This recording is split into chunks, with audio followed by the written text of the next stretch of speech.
Bonjour, je suis la conteuse des 1001 nuits. La dernière fois, nous avions laissé Scheherazade et sa sœur Doniazade auprès du sultan alors que le jour n'était pas encore levé. Et Scheherazade s'apprêtait à raconter sa toute première histoire. Voici donc l'histoire du marchand et du démon.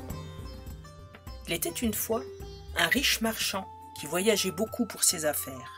Un jour, ce marchand partit en voyage et il chevaucha longtemps, jour et nuit, pour arriver jusqu'au lieu de son commerce. Lorsqu'il eut terminé ses affaires, il repartit. Sur le chemin du retour, la chaleur était insupportable. Il était très fatigué. Alors, il s'assit au pied d'un arbre, près d'une source. Il s'installa, il sortit de ses affaires un pain rond, des dattes, et il commença à manger. Tout en mangeant, il jetait ses noyaux à droite et à gauche par-dessus son épaule.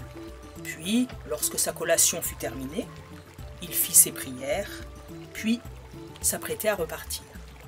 Soudain, un démon gigantesque, un sabre à la main, apparut devant lui. « Je vais te tuer comme tu as tué mon fils. »« Quoi ? Mais non, je vous assure, je n'ai rien fait, je n'ai pas tué votre fils, » dit le marchand en pleurant. « Si tu l'as tué, tu as mangé des dattes, tu as jeté tes noyaux par terre, et un des noyaux est allé frapper mon fils à la poitrine, et il en est mort. Tu l'as tué, et moi aussi, je te tuerai. » Alors, le démon saisit le marchand. Il le jeta à terre et leva son sabre dans sa direction.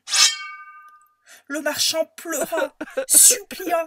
« Mais je t'en prie, je voudrais retourner chez moi au moins pour régler mes affaires, pour pouvoir distribuer mes biens à mes héritiers. Alors je t'en prie, laisse-moi, je reviendrai, je te promets. »« Tu reviendras lorsque tu auras réglé tes affaires ? » ?»« Oui, au début de l'année prochaine je serai là, j'en fais le serment. » Alors le démon le laissa aller. Il s'en retourna chez lui et retrouva sa femme, ses enfants, et il leur raconta toute sa mésaventure. Tous pleurèrent. L'année s'écoula, il régla toutes ses affaires. Ce fut le moment de repartir.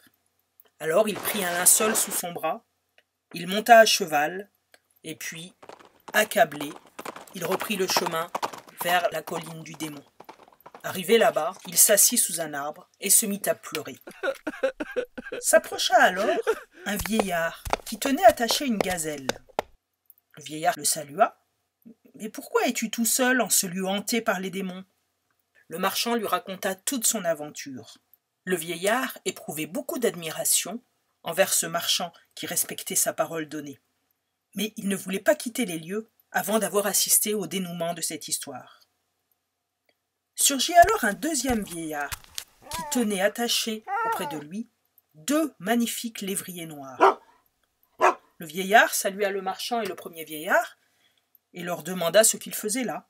Alors le marchand lui raconta à nouveau toute l'histoire. Lui aussi ne voulait pas quitter les lieux avant d'avoir assisté au dénouement.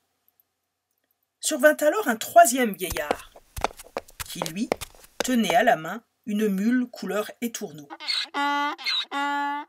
Lui aussi demanda pourquoi il se trouvait là, et le marchand lui raconta toute son histoire. Soudain, un tourbillon de poussière s'éleva, et le démon apparut. « Lève-toi pour mourir, comme est mort mon fils qui était le souffle de ma vie. » Alors le marchand se prosterna devant lui et se mit à pleurer. Les vieillards aussi se mirent à pleurer. Puis le premier vieillard s'approcha du démon. Il lui embrassa les pieds et les mains et s'adressa à lui. « Si je te raconte l'histoire de cette gazelle et que tu la trouves étonnante, alors m'accorderas-tu le tiers de la vie de cet homme ?»« Oui, si cette histoire est vraiment étonnante, je t'accorderai le tiers de la vie de cet homme. » Alors le vieillard se mit à raconter. Histoire du premier vieillard et de la gazelle. Cette gazelle que tu vois là est ma cousine, mais aussi mon épouse. Nous nous sommes mariés, elle était très jeune, et nous avons vécu 30 ans ensemble. Mais, durant ces 30 ans, jamais elle ne me donna un enfant. Alors, je pris pour concubine ma servante. Et nous eûmes un beau garçon, beau comme la lune. Mon fils atteignit l'âge de 15 ans, il était toujours aussi beau. Mais je dus partir en voyage pour régler mes affaires. Et je partis pendant 1 an. Or, cette gazelle, mon épouse, avait appris la magie dès son plus jeune âge. Ma femme transforma alors mon fils en veau et sa mère, ma servante, en vache, car elle était extrêmement jalouse. Lorsque je revins de mon long voyage, ma femme m'annonça que ma servante était morte et que mon fils était parti on ne savait où. J'ai passé une année avec le cœur rempli de tristesse. Lorsqu'arriva la fête du sacrifice, mon berger m'apporta une vache à sacrifier. Cette vache n'était autre que ma servante, mais bien sûr, je ne le savais pas. Alors que je m'apprêtais à la sacrifier, la vache se mit à pleurer. Alors je ne pus résoudre à la tuer. Mais ma femme insista. Alors je laissai faire le berger à ma place. Mais, une fois qu'elle fut écorchée, on se rendit compte qu'elle était extrêmement maigre. Je demandai au berger d'aller me chercher un veau bien gras. Et il m'apporta le veau, mon fils, ce que je ne savais évidemment toujours pas. Lorsque je m'apprêtais à le tuer, le veau se précipita vers moi. Il se frotta contre mes jambes en gémissant, et de grosses larmes coulaient de ses yeux. Alors je ne pus me résoudre à le tuer, et je demandai à mon berger de m'en apporter un autre.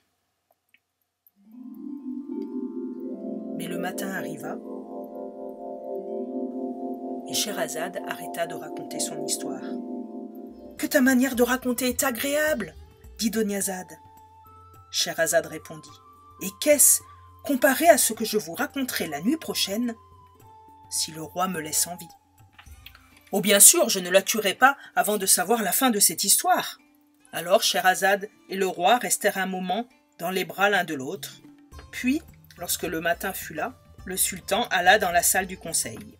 Le vizir était là, un linceul dans les bras, prêt à enterrer sa fille. Mais le roi rendit justice, donna des ordres et ne dit pas un mot sur ce qui s'était passé. Le vizir était très étonné.